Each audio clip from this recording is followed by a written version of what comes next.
भक्तों जय श्री कृष्णा।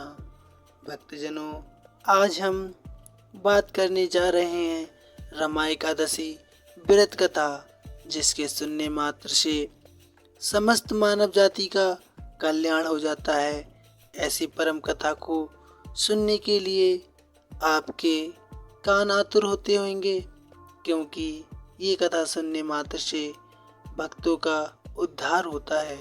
धन दान, सौभाग्य, पुत्र इत्यादि सारी प्राप्ति होती है। तो भक्तों, इस कथा को पूर्णतः सुने, और यदि कथा का वृत्तांत अच्छा लगे तो भक्तों वीडियो को लाइक शेयर सब्सक्राइब जरूर कीजिए। तो आइए भक्तों, शुरू करते हैं रमा एकादशी व्रत कथा। धर्मराज युधिष्ठिर कहने लगे कि हे भगवान, मैंने अश्विन शुक्ल एकादशी अर्थात पापांकुशा एकादशी का सविस्तार वर्णन सुना। अब आप कृपा करके मुझे कार्तिक माह के कृष्ण पक्ष की एकादशी के बारे में भी बतलाइए। इस एकादशी का क्या नाम है तथा इसके व्रत का क्या विधान है, इसकी विधि क्या है, इसका व्रत करने से किस फल की प्राप्ति होती है।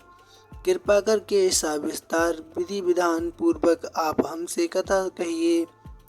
भगवान श्री कृष्ण बोले, कार्तिक माह के कृष्ण पक्ष में दीपावली के 4 दिन पहले आने वाली इस एकादशी को लक्ष्मी जी के नाम पर रमा एकादशी कहा जाता है। इसे पुण्यदायिनी एकादशी भी कहा जाता है। इसके प्रभाव से ब्रह्म हत्या जैसे महापाप भी दूर हो जाते हैं। ये बड़े बड़े पापों का नाश करने वाली है। इसका महात्म मैं तुमसे कहता हूँ, ध्यान पूर्वक सुनो। हे राजन, प्राचीन काल में मुचुकुंद नाम के एक राजा थे। उसकी इंद्र के साथ मित्रता थी और साथ ही यम, कुबेर, वरुण और विभीषण भी उसके मित्र थे।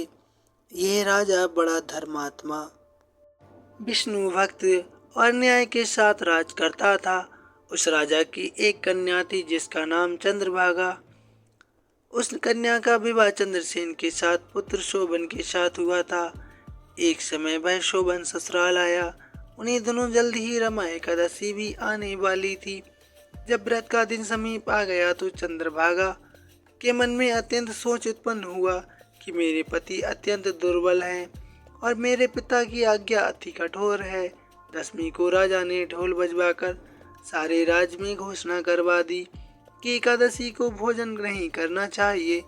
ढोल की घोषणा सुनते ही शोभन को अत्यंत चिंता हुई और अपनी पत्नी से कहा कि हे प्रिय, अब क्या करना चाहिए। मैं किसी प्रकार भी भूखा नहीं रह सकता। ऐसा उपाय बतलाओ कि जिससे मेरे प्राण बच सके, अन्यथा मेरे प्राण अवश्य चले जाएंगे। चंद्रभागा कहने लगी, हे स्वामी, मेरे पिता के राज में एकादशी के दिन कोई भी भोजन नहीं करता है। हाथी, घोड़ा, ऊंट, बिल्ली, गौ आदि भी अन्न जल ग्रहण नहीं कर सकते हैं, क्योंकि इस दिन राजा का हुक्म होता है कि कोई भी एकादशी के दिन भोजन नहीं कर सकता है। फिर मनुष्य का तो कहना ही क्या है। यदि आप भोजन करना चाहते हैं तो किसी दूसरे स्थान पर चले जाइए, क्योंकि यदि आप यहीं रहना चाहते हैं तो आपको अवश्य व्रत करना पड़ेगा। ऐसा सुनकर शोभन कहने लगा, हे प्रिय, मैं अवश्य व्रत करूँगा। जो भाग्य में होगा वह देखा जाएगा। इस प्रकार विचार कर शोभन ने व्रत रख लिया और वह भूख व प्यास से अत्यंत पीड़ित होने लगा। जब सूर्य नारायण अस्त हो गए और रात्रि को जागरण का समय आया, जो वैष्णवों को अत्यंत हर्ष देने वाला था, परंतु भक्तों शोभन के लिए अत्यंत दुखदायी हुआ। प्रातःकाल होते शोभन के प्राण निकल गए। तब राजा ने सुगंधित काष्ठ से उसका दाह संस्कार करवाया, परंतु चंद्रभागा ने अपने पिता की आज्ञा से अपने शरीर को अग्नि में समर्पित नहीं किया और शोभन की अंत्येष्टि के बाद वह अपने पिता के घर में ही रहने लगी। रमा एकादशी के प्रभाव से शोभन को मंदराचल पर्वत पर धन दान से युक्त तथा शत्रुओं से रहित एक सुंदर देवपुर प्राप्त हुआ। वह अत्यंत सुंदर और रत्न, स्वर्णखंभ, मणियों से सुशोभित भवन में बहुमूल्य वस्त्र, आभूषणों तथा छत्र बचवर से विभूषित गंधर्व और अप्सराओं से युक्त सिंहासन पर आरूढ़ ऐसा शोभायमान होता था, मानो दूसरा इंद्र विराजमान हो गया हो। एक समय मुचुकुंद नगर में रहने वाले एक सोम शर्मा नामक ब्राह्मण तीर्थ यात्रा करता हुआ घूमता घूमता उधर जा निकला। उसने शोभन को पहचाना कि ये तो राजा का जमाई शोभन है। उसके निकट गया। शोभन भी उसे पहचान कर अपने आसन से उठकर उसके पास आया और प्रणाम आदि करके कुशल का प्रश्न पूछा। और फिर ब्राह्मण ने कहा कि राजा मुचुकुंद और आपकी पत्नी कुशल से है, नगर में सब प्रकार से कुशल है। परंतु हे राजन, हमें आश्चर्य हो रहा है। आप अपना वृत्तांत कहिए कि ऐसा सुंदर नगर जो न कभी देखा न सुना आपको कैसे प्राप्त हुआ।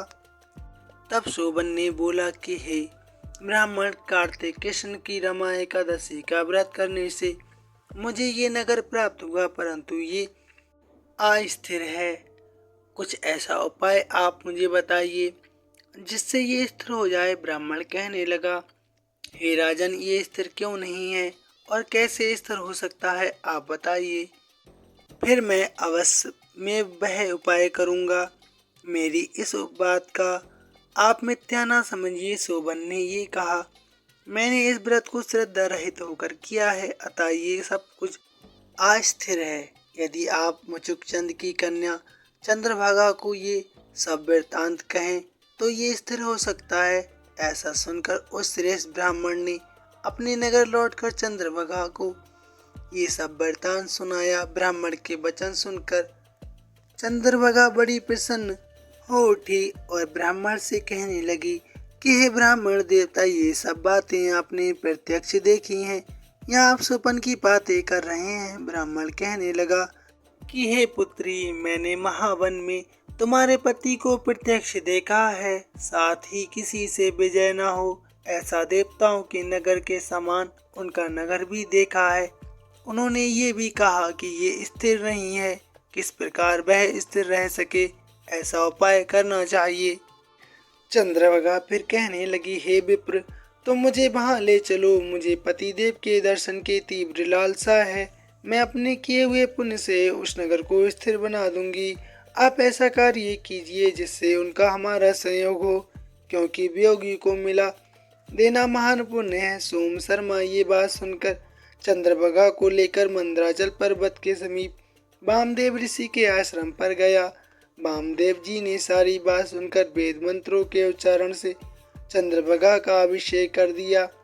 तब ऋषि के मंत्र के प्रभाव और एकादशी के व्रत से चंद्रभागा का शरीर दिव्य हो गया और वह दिव्य गति को प्राप्त हुई। इसके बाद वह बड़ी प्रसन्नता के साथ अपने पति के निकट गई। अपनी प्रिय पत्नी को आते देखकर शोभन अति प्रसन्न हुआ और उसे बुलाकर अपनी बाईं तरफ बिठा लिया। चंद्रभागा कहने लगी, हे प्राणनाथ, आप मेरे पुण्य को ग्रहण कीजिए।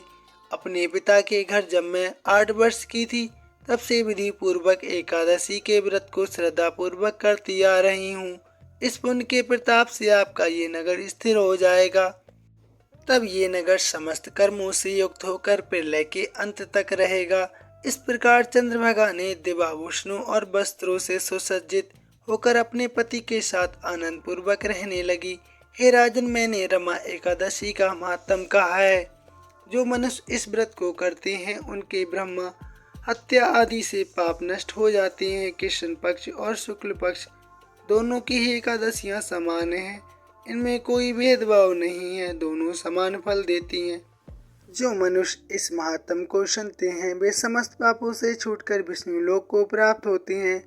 प्रेम से बोलिए, जय श्री विष्णु नारायण भक्तों।